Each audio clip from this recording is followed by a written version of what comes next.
So hello and welcome to Vista Talks, interesting discussions with interesting people from all around the world. I'm your host for today, Simon Hodgkins, and today we have an extra special episode. Vistatec is celebrating 25 years in business, and to discuss this very topic, we're joined by what can only be described as a star-studded lineup. We have the Vistatec Chief Executive Officer, Thomas Murray, who's joined by Patrick Kelly, our Chief Commercial Officer, Siobhán Gantly, CHRO, Unn Villius, our CSO, Phil Ritchie, our CTO, Jerry Lane, our IT Director around the world, and Adam Thompson, our Chief Financial Officer. And last but by no means least, Yvonne McNamara, who's our Chief Operating Officer. So wow, fantastic. What a lineup of people to get together to celebrate 25 years in business. Thank you all very much for joining, and you're all welcome to the show. So let's kick this off. I've got a lot to get through. We've got a lot of people here, so I want to make the most of it for our audience and our listeners.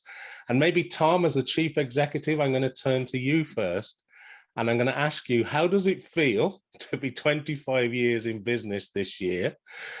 What changes have you seen as a Chief Executive from a company or a customer perspective? How's the landscape changed? What's the view from the top, Tom?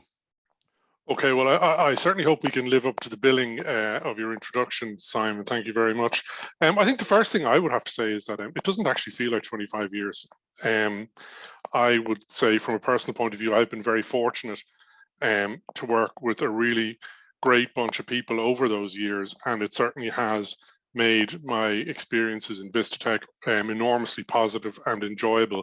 I really do believe that, you know, the work environment should be positive, both professionally and personally. And certainly, I think coming to work every morning with a smile on your face is really important. And I think that's one of the really great things about the people that I work with and the environment that they've helped to create at Vistatec. And that's something that I am actually very proud of.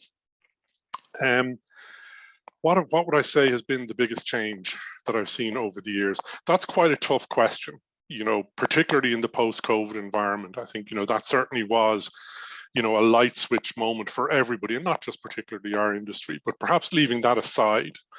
For me, we have a lot of experience amongst the people on this call, but personally, I would say the biggest change I have seen is all around content. Okay, and the power and the ubiquity of content, right? We are a very, very long way, you know, from hard copy user manuals and CDs, you know, which was really the bread and butter and the basis of our industry back in the day.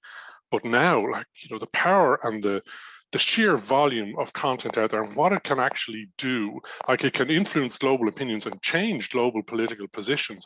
And that, to me, that power of content and the ubiquity of it is really the most significant change across the world, I think, but particularly for our industry, because we are pivotal in terms of global content and global content solutions. So I know that's quite a short kind of point to make, but to me, it is fundamental for our industry, that change. It's quite pivotal, really, how powerful and how impactful content is, not just in a business sense, but also in a political and a social sense. So that, to me, you know, is the change. Like when you think where we started, guys, you know, which is, you know, user manuals and whatever else.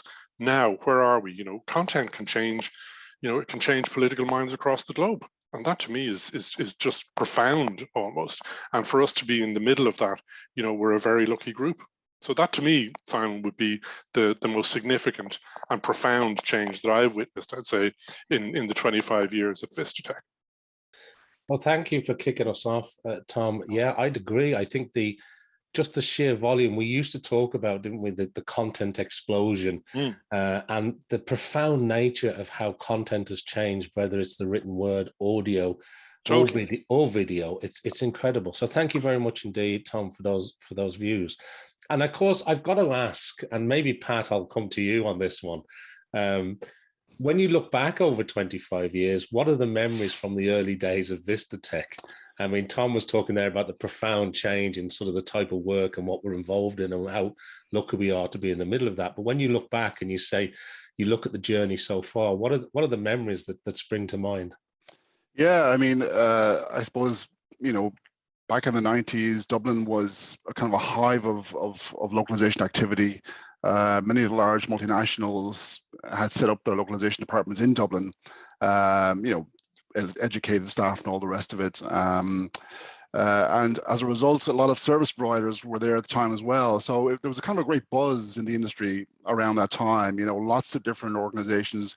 And we kind of knew everybody, as well. So there was kind of that competitive spirit as well, and just people moving from one to the other. But I suppose as it developed and matured, there was a lot of kind of M&A that kicked in at the time. A lot of providers were acquired.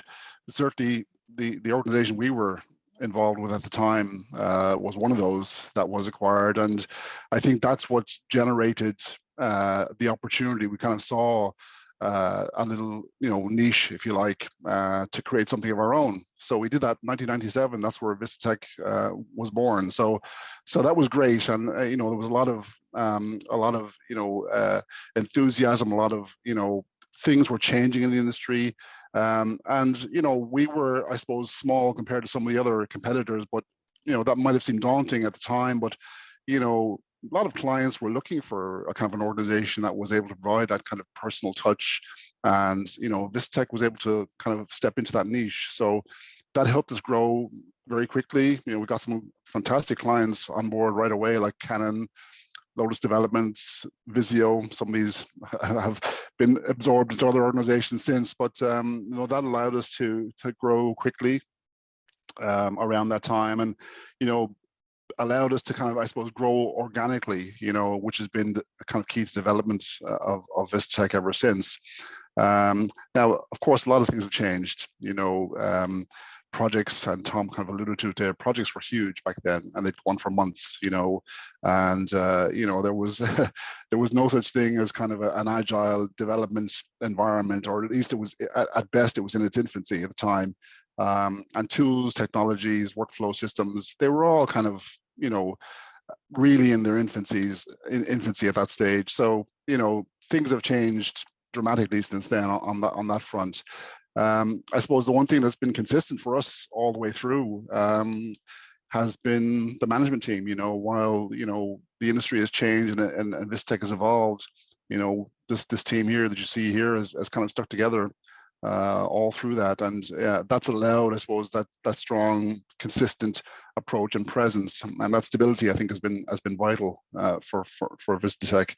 I suppose at the end of the day, it's all about the people, really, isn't it? I mean, the people that have worked with us, all through that time. We've hired some fantastic resources, some fantastic people who brought a lot of energy and enthusiasm, new ideas, and that's really where, I suppose, Vistatec has gone, and how they've helped shape Vistatec has been fantastic. So yeah, a lot of changes, but a lot of things have stayed the same as well. So that's allowed us to still be the competitive force and global organization that we are today.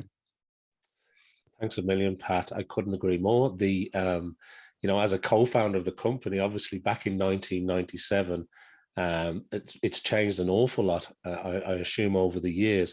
But You're right, there's been consistency as well along the way. And that organic growth that you mentioned continues at a pace. So, Vistatec continues to grow organically, and it's great to see that.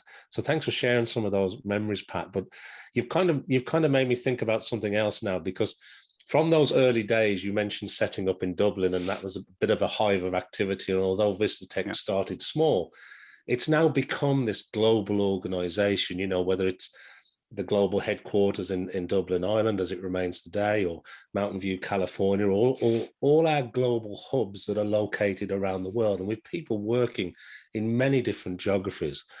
But when it comes to hiring and growing, and maybe Siobhán, this is in your area from a HR perspective and a recruitment perspective, but when it comes to hiring and growing teams over the last number of years in particular, I suppose, this has changed dramatically, I assume, from when Vistatec was in its infancy. Yeah, look, in the early days, as you mentioned, the teams really were in Ireland and US. They were our two main hubs. And look, That's where the talent was. I know Pat spoke about that. You know, for the most part, you know, the customers were in the US, and you know, it worked, and it made sense. But fast forward to now, and there's been a significant expansion in the number of locations that we operate. So we have people in 37 different countries across the globe now.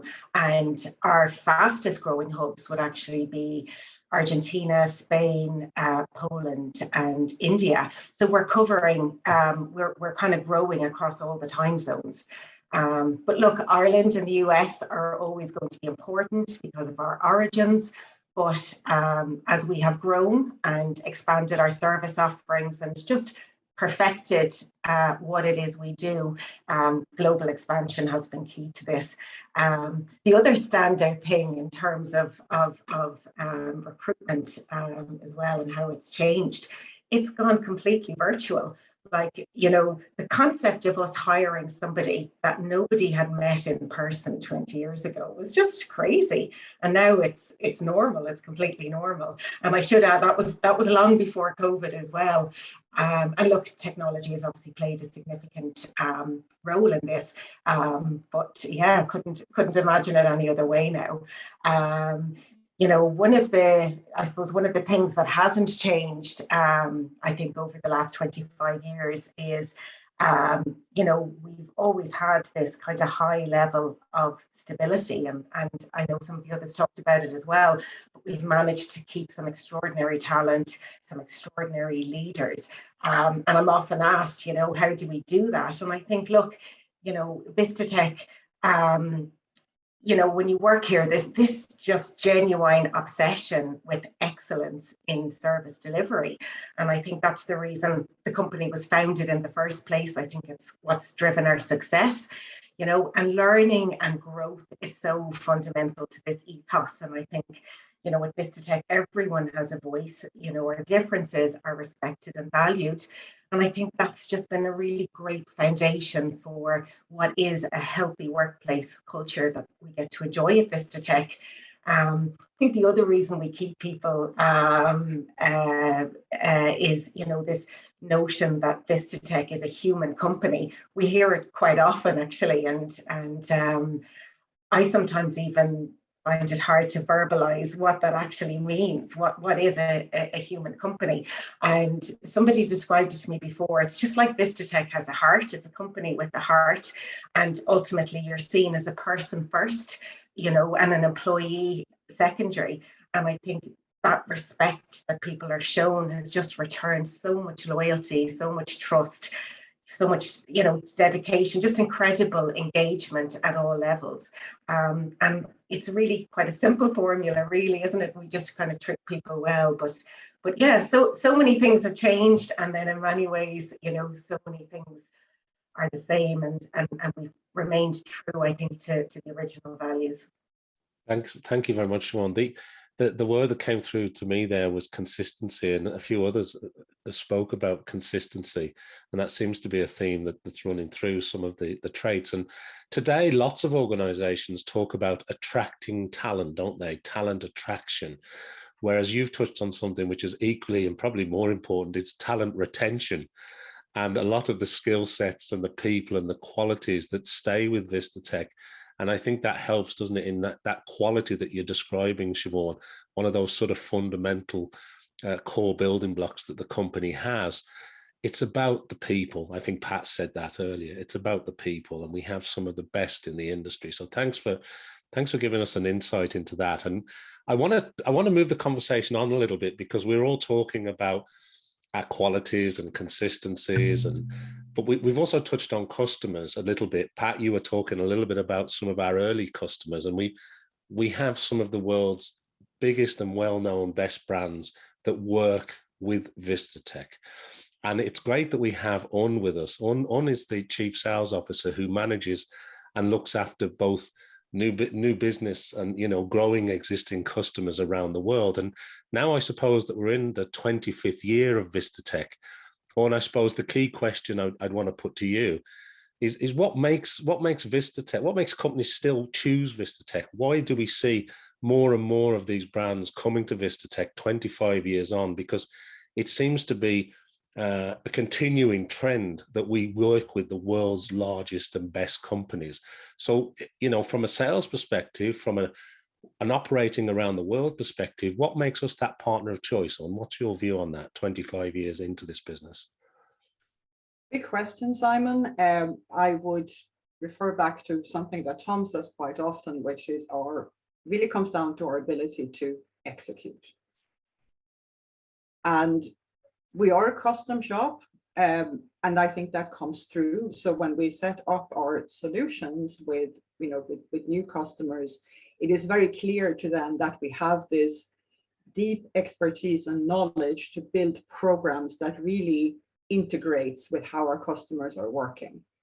So rather than saying, okay, bang, bang, bang, you're going to do it this way because this is the way Vistatec always works, we're going to look at what it is the customers need and adapt a solution that fits into that ecosystem. What that does is it provides solutions that tend to be quite sticky, as we like to say in sales, because we become an extension of our customers' teams. And we grow and develop with them. Now, that is a very powerful, the businesses that we are working with and the customers we have and have had for many years serve as an amazing base of referrals for us. And that is the best and most cost-effective way to win your business that you can have. But of course, not everyone hears about us consistently. So we also need I think we keep a fairly slim but very stable sales team. It sort of harkens back to what Siobhán was saying, that we recruit talent and we grow it and we keep with it, and that in itself is a great testament to the company. And of course, with the help from your cracking marketing team, Simon, when it comes to things like thought leadership events like the Think Global Forum or All Things Global and others, that put us out there as people who have ways to, I suppose, support our community, making sure that people who work with us find us helpful outside maybe the pure business aspects of what we do every day. We have ideas, we know a lot from having worked with so many different companies that can help them in their environment. So sharing that wisdom, maybe for lack of a better word, across the board is important. So we build a community around, of course, our own people, but also our customers, their stakeholders, and so on. And that really is a virtuous circle that helps us keep our customers, of course, and keep those relationships. We don't even talk about how long customers stay with us. We like to think of it as an infinity symbol, because that's really how we want to build our customer relationships. Yeah, thanks, Unn. I think that long-term partnership approach really does sort of ring true. Yeah. And of course, having stable teams helps in that environment. Mm-hmm. And also, I suppose you mentioned something which I'm going to pick Phil up on if I can, Phil. I'm going to come to you in a moment, because you talked about the customization of solutions for customers.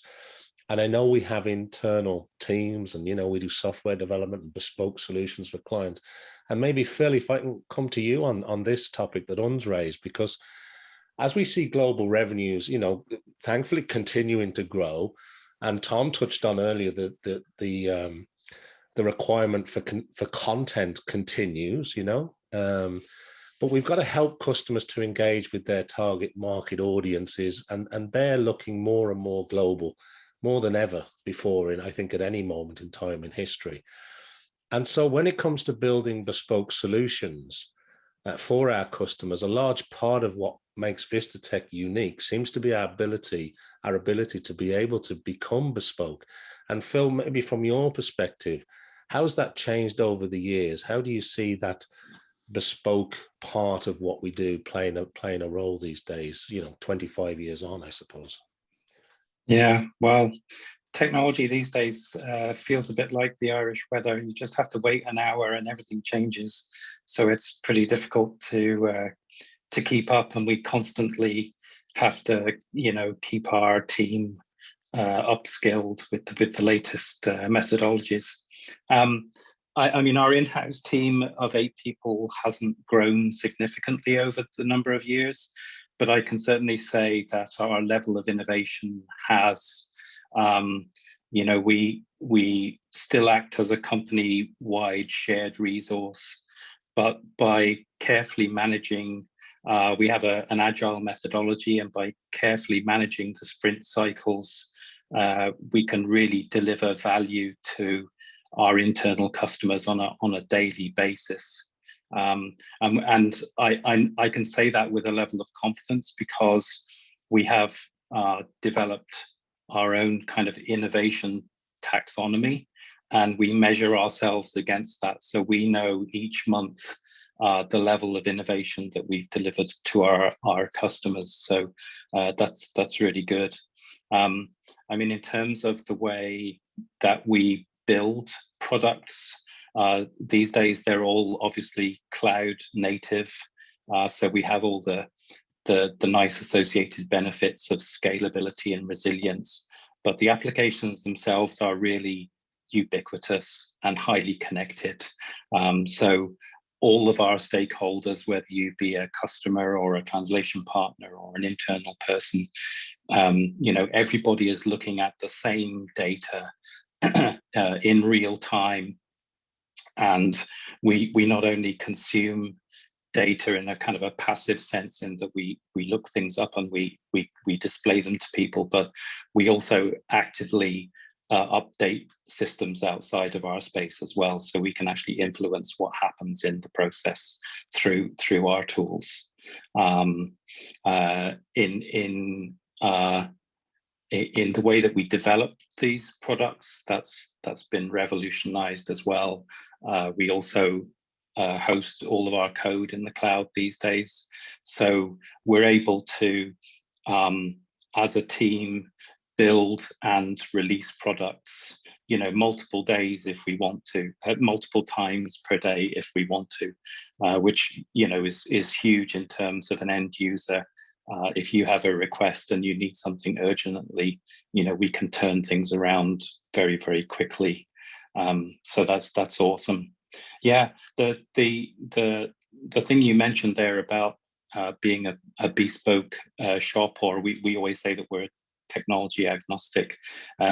We get asked about that a lot of times because people say, well, you're building big systems, surely you want those to be generic and then everything happens in the same way for each customer. But I think we've found over the years that in terms of the 80-20 rule, the real customer value add is actually in 20%. Everybody can build a system which has 80% of common features, but that 20% can really differentiate you from other people. And we've been able to build systems which focus on the customer proprietary procedural and programmatic practices, and take all of that, if you like, administration headache away from our operational teams.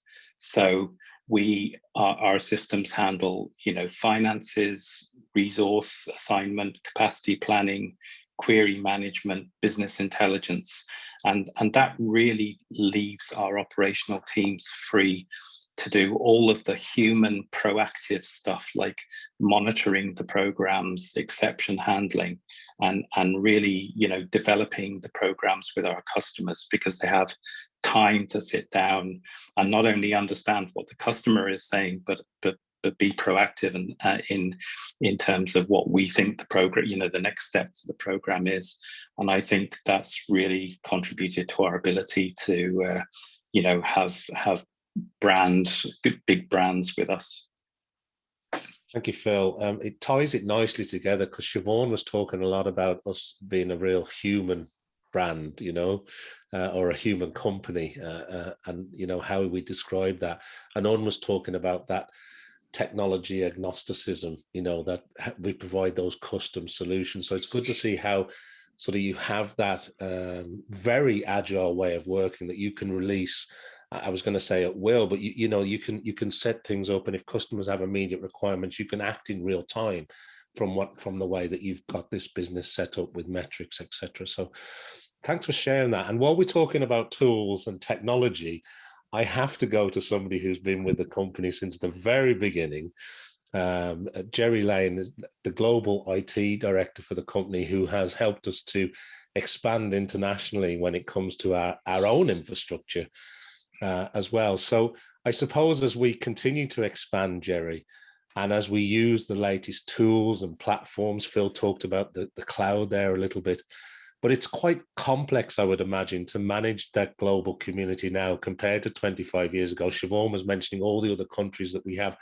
We're probably growing faster in now than, say, the traditional island USA.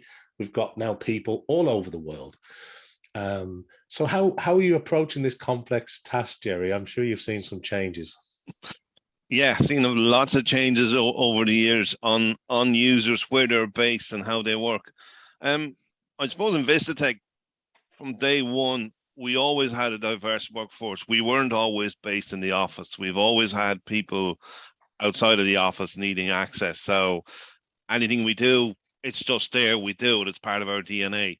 I think going back to some of the points the guys made, if I could sum it up at a very, pushing the technical details down, our infrastructure is built on three things, I think: scalability, flexibility, and security.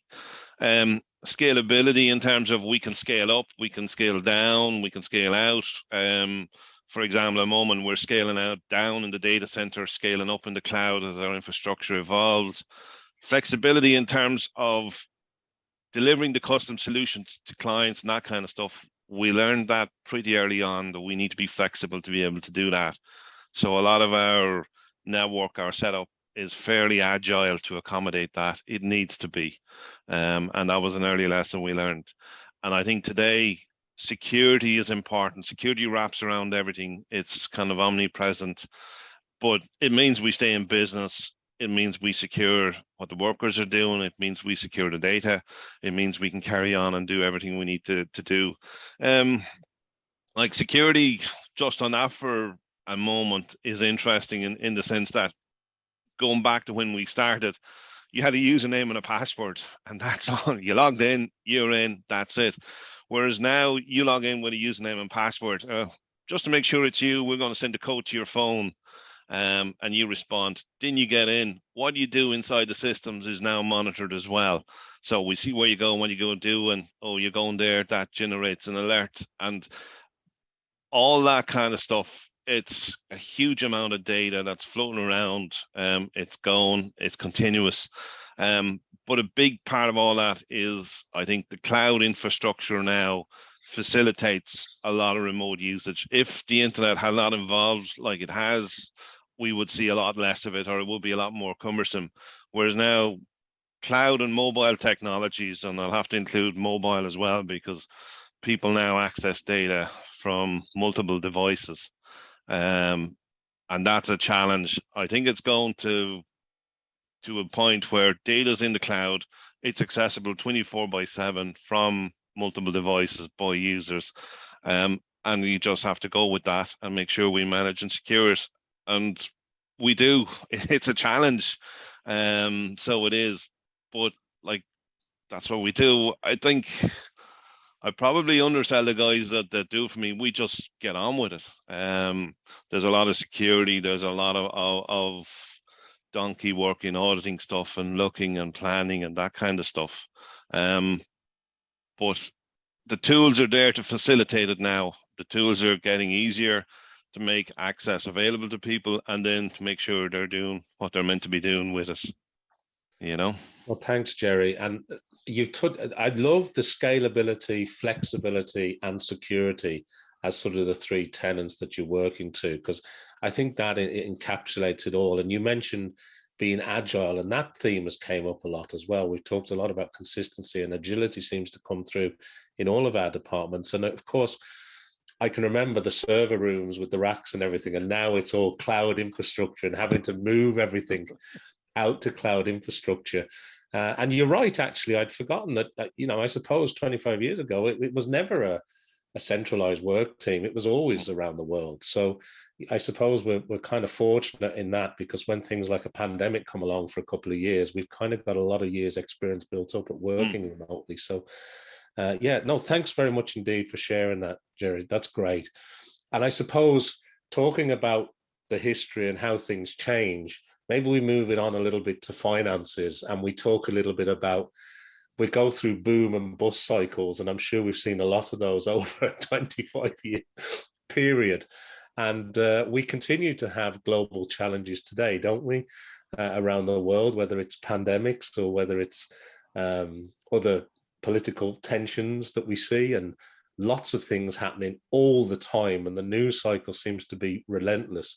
But when it comes to the financial backdrop, that seems to continue to change too. So what impact has this had on the business? Are there opportunities? And, you know, how do we view that even in challenging times? So Adam Thompson, the CFO, you're probably best positioned to answer that. What would be your views on that? Well, nice question, Simon, nice question. Well, nobody obviously can predict the future, you know, and as a business, we have to remain, I've noticed the word coming up a few times in our various people speaking this morning, we have to be agile and alert to what's happening both locally and internationally. You know, we've gone through a time of great change, and naturally that's going to continue. We can't just see the future, simple as. From a finance perspective, there's always been changes and adjustments happening, and as Vistatec is a global organization, the impacts around the world are sometimes in sync and sometimes specific to a certain area or country, or time. So again, agile, alert, and proactive are the three key words I keep hearing. National, local governments and legal changes can require changes in operating in many global markets and currencies, and often this gives Vistatec, you know, ahead of the game, where we can be proactive and learn from that, and maybe introduce it in different economies, which is very important. I think, you know, we're very strong financially. We're very proactive. I think of certain things that we've done over the 10 years that I've been, from a total paper-involved company to totally paperless. You know, you need an extra building just to file the old paper that we used to have. So little things, it's just changing, evolving all the time. But we have to be agile, we have to be alert, and we definitely have to be proactive. And I think we have a very good team in place, and look forward to the next 25 years of that. Thank you, Adam. Yeah, you're right. It's constantly changing, and it isn't the same in various parts of the world, right? The laws are different, the regulations are different, the financial reporting is different, and, you know, even just paying people around the world is quite complex. Sure is. It sure is. Yeah, thanks, Adam. Thanks very much. And look, when we're talking about operations globally, we have Yvonne McNamara with us. And Yvonne, I have a question for you. And really, as I suppose we could be quite bold in saying that Vistatec's probably one of the most admired companies within its industry. And I sort of paused before I said that, because, you know, it is a little bit self-serving, but a lot of companies would come to us when they've got really tricky problems, or they can't get a solution somewhere else in the industry. And there's kind of a quality mark, and people come to us with really tricky problems and looking for answers and solutions when it comes to language localization and linguistic expertise. But we've got people working, as we mentioned, around the world, and we've got this linguistic talent pool of, I think it's about 10,000 people now built up over the 25 years or so. And these are linguistic experts, they're global partners. And could you maybe share a little bit of insight into how we manage that to deliver those world-class sort of experiences for our customers? Because you're managing a very large part of the organization across the world with external resources, partners, and experts. Okay, thanks, Simon. Another big question. So to provide a world-class experience for our global customers, well, if I look at some of the key parts, obviously it's a big question, there's a lot involved, so I'll just maybe touch on a few points here. Understanding the customer requirements. I know Unn kind of mentioned that as well, so she did. The global talent is another big part to play in it, so it has. And the program plan, how we do it all. Okay, so firstly, we need to make sure we're understanding what our customers want. You know, what's important to them, what are their goals, and what success looks like for them, because they're not all the same. So they're not. And we need this information as early as possible to ensure we are aligned with those customer expectations. We analyze the findings of that type of discovery, and then we build a bespoke program, which is key. So it is. All our programs are managed by dedicated program managers with global teams. It's all global, it has to be. Program teams typically consist of linguistic talent and language professionals that have been built up over the last 25 years. So they have quality and supply chain teams to source and onboard and support all those resources as well, because that's important. It's the whole nurturing of the people and the program that makes it so special as well. Technical experts from across all areas of the business, you know, could be multimedia, could be workflow, DTP, depending on the makeup of the program. We just make sure we have the right technical experts available. The teamwork, again, is just key. So it is the support and the collaboration that we see between team members and individuals across the globe. It's very, very impressive, and it makes the operations run smoothly, you know, and I suppose a happy place as well, because everyone knows that there's someone there to support them at all times, no matter how difficult it gets. Programs, like, they do continue to evolve. That's what we want, is they need to evolve, you know, so we can never sit still. We're always looking for improvements and enhancements, new tools, new opportunities, efficiencies. You know, together we find the best solutions to bring to our customers. You know, we are looking out for them there, so we are. You know, then if we move on to the plan that goes with it, there obviously has to be a solid plan, and we have that. So we have a solid base plan that we would use for all our programs. We know it works, so we continue to use it. And again, this plan has been something that's been refined over the last 25 years, and it'll continue to be refined and adapted in the years to come. It's like a Vistatec recipe. So it is. We customize the recipe for the perfect customer taste and then scale it accordingly, and ultimately to provide a world-class global customer experience. So that's how I would describe it. Listen, that's wonderful. I love the Vistatec recipe, Yvonne. Thanks very much indeed. And it sounds like there's this really solid plan that's been built up over many years with lots of experience.